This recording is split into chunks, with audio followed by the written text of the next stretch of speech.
Od 1.4. môžete svoje kurzy zadávať bezplatne na stránku kurzy.vyuka.cz a môžete zadávať jednak kurzy pre verejnosť alebo rovnako aj kurzy na mieru. Tiež môžete na stránku studium.školy.cz zadávať svoje vysokoškolské alebo stredoškolské štúdia. Rovnaký návod bude platiť aj pre členov AIVD, ktorí si chcú zadať svoje kurzy alebo štúdia na stránku www.aivd.cz. Kurzy aj štúdia, ktoré sa zobrazujú na tejto stránke, sa zadávajú cez stránku www.edumenu.cz. Teraz si ukážeme, akým spôsobom môžete zadávať kurzy alebo štúdia na danej stránky. Najskôr si zobrazíte stránku kurzy.edumenu.cz a následne kliknete v menu na odkaz registrace. Po zobrazení formuláru si overíme, či sa naša spoločnosť nenachádza v databáze, či už nie sme registrovaní. Urobíme to tak, že zadáme naše IČO a dáme si overiť, čiže skontrolujeme. V prípade, že naša spoločnosť už je zaregistrovaná, tak v takom prípade klikneme na odkaz Kontaktujte nás a vyžiadame si meno a heslo. V prípade, že vaša spoločnosť ešte nie je registrovaná, to znamená, ako náhle zadáte IČO a po kontrole vám vypíše, že vašu spoločnosť neevidujeme, tak v takom prípade pokračujete v registrácii. Čiže si zaškrtnete, že ste vzdelávacia spoločnosť, pretože chcete zadať kurzy alebo štúdia. V prípade, že ste aj poradenská spoločnosť, tak si zaškrtnete aj príznak poradenská spoločnosť. Následne vyplníte údaje ako názov, ulica a tak ďalej a po vyplnení formuláru a odoslaní sa automaticky zaregistrujete. Po úspešnej registrácii sa vám zobrazí nasledovná obrazovka s tým, že sa vám potvrdí, že vaša registrácia prebehla úspešne. Zároveň môžete ešte vyplniť ďalšie údaje o vašej spoločnosti. Tieto údaje sa potom budú zobrazovať pri každom kurze alebo štúdiu, ktoré si zadáte do našej databázy. Meno a heslo vám pošleme do 3 dní, zväčša ho posielame ešte v daný deň po overení. Keď ho dostanete, tak sa môžete prihlásiť. Vpravo hore na stránke kurzy.edumenu.cz si zadáte svoje meno a heslo. Po prihlásení si členovia AIVD skontrolujú, či majú nastavené, že sú členmi asociácie. Následne si zobrazíme odkaz Správa aktivít. V odkaze Správa aktivít sa nachádzajú kurzy alebo štúdia, ktoré sme si zadali v minulosti. Kurzy sú zobrazené modrým a štúdia sú zobrazené červeným. V prípade, že v databáze nemáme zadaný žiaden kurz, tak kurz si môžeme zadať cez odkaz Pridať kurz a štúdium si môžeme zadať cez odkaz Pridať štúdium. Keď máme zobrazený formulár Pridať kurz, tak v takom prípade máme možnosť si vybrať, či pridávame kurz na mieru alebo pridávame kurz pre verejnosť. Je možné vybrať obidve voľby súčasne a zadať aj kurz na mieru aj pre verejnosť. V tomto formulári sú povinné položky vyznačené červeným. Je možné formátovať text. Tu nám vidíme, akým spôsobom je tu návod, ako sa nastavujú rôzne formáty.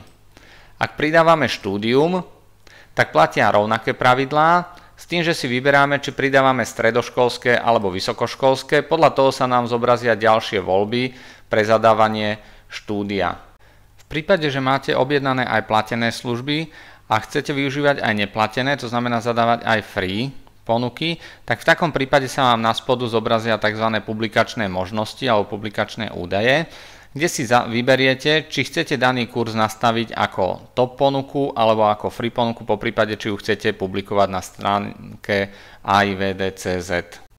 Tu je ukážka publikačných možností. Keď ste členom AIVD a využívate len neplatené služby, to znamená, že nemáte objednané žiadne top ponuky.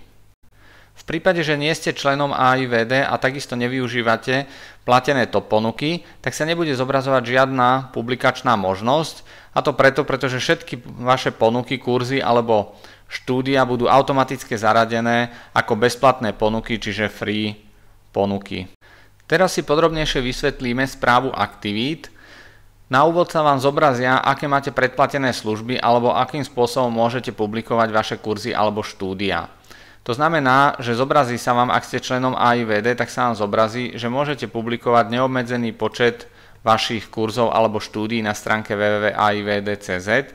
Bezplatné ponuky môžete ich mať v databáze 1000 a v prípade, že máte predplatené top nabídky, tak v takom prípade sa tieto zobrazujú aj na ďalších internetových stránkach. Chcem upozorniť, že splatené stránky, ako sú napríklad www.education.sk alebo www.edumenu.cz, dosahujú niekoľko desaťnásobne vyššiu návštevnosť ako neplatené stránky. Takisto na neplatených stránkach sa najskôr zobrazujú všetky top nabídky a až za nimi sa nachádzajú bezplatné nabídky. V Čechách máme zatiaľ 2 partnerov a na Slovensku máme niekoľko desiatok partnerov, ktorí odoberajú od nás kurzy alebo štúdia a zobrazujú ich na svojich internetových stránkach, prípadne v tlačených mesačníkoch. Ak zrátame návštevnosť všetkých našich portálov a takisto partnerských médií, len sekcií, kde sa nachádzajú kurzy alebo štúdia, tak v takom prípade sa pohybuje návštevnosť okolo 200 000 návštevníkov mesačne. Návštevnosť Edumenu dosahuje až 50 000 návštevníkov mesačne a stránky Education.sk až 120 000 návštevníkov mesačne.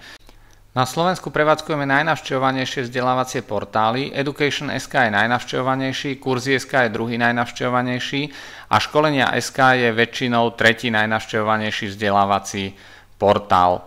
Okrem toho vydávame ešte katalógy Education v náklade 20 000 kusov na Slovensku a katalógy Edumenu tiež v náklade 20 000 kusov zase v Čechách. Čiže spolu je to náklad 40 000 kusov katalógov o vzdelávaní. Tu je ukážka spoločnosti, ktorá nie je ani členom AIVD a takisto nemá predplatené žiadne top ponuky. V takom prípade sa aj zobrazuje možnosť len publikovať free nabídky. Teraz si vysvetlíme správu aktivít. V tabuľke máme prehľadne zobrazené kurzy a štúdia. Každý kurz máme možnosť aktualizovať, to znamená po kliknutí na prvú ikonku si aktualizujeme údaje o kurze. Čiže zmeníme napríklad termín konania alebo poprípade miesto a tak ďalej. Ako náhle potvrdíme tento formulár, tak sa nám zmení a automaticky zobrazia aj na všetkých stránkach. Druhá ikonka nám slúži na publikovanie kurzov. Máme tu stĺpec publikované a v ňom máme zobrazené, kde sa publikuje a či je publikované ako free ponuka alebo je publikovaná ako top ponuka. Podľa miesta konania nám systém ponúka, či sa bude nachádzať daný kurz na českých stránkach alebo potom na slovenských stránkach. To znamená, má koncovku CZ alebo SK a to je v závislosti od miesta konania. Kurz alebo štúdium, ktoré ešte nie je publikované, tak môžeme veľmi jednoduchým spôsobom nastaviť na publikovanie. Klikneme na ikonku so zeleným krúžkom a vybereme, či chceme, aby bol publikovaný ako free alebo ako top ponuka. Po potvrdení sa nám zobrazí publikovanie ako free ponuka. Ak by sme chceli zrušiť publikovanie niektorého kurzu alebo štúdia, tak postupujeme rovnako. V takom prípade klikneme na zrušiť publikovanie a kurz alebo štúdium sa nám nebude už ďalej zobrazovať na našich stránkach. Systém vám ponúka len tie možnosti publikovania, ktoré máte predplatené, alebo len tie, ktoré sú bezplatné v prípade, že nemáte predplatené žiadne aktivity.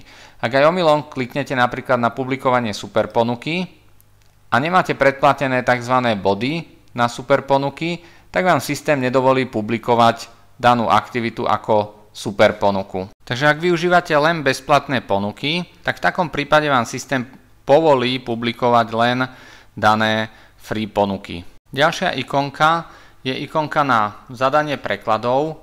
Sme jediný vzdelávací portál na Slovensku aj v Čechách, ktorý umožňuje zadávať kurzy, štúdia alebo konferencie aj v ďalších jazykoch. To znamená, že môžete ich zadať aj v slovenčine, v angličtine, nemčine okrem češtiny. V prípade, že organizujete rovnaký kurz iným miestom konania, tak môžete daný kurz nakopírovať. To znamená, že pôvodný kurz zostane v databáze a vy v tomto novom zmeníte len miesto konania a následne ho potvrdíte. Posledná ikonka slúži na vymazanie vzdelávacej aktivity z databázy. Tu vám veľmi neodporúčam používať, pretože ak nechcete, aby sa daný kurz alebo štúdium zobrazovali, tak v takom prípade stačí len zrušiť publikovanie. Nastaví sa vám, že nie je publikovaný daný kurz alebo štúdium a neráta sa ani do počtu bezplatných vzdelávacích aktivít. Verím, že využijete inzerciu na našich internetových portáloch o vzdelávaní a získate veľa spokojných klientov. Teším sa na spoluprácu s vami.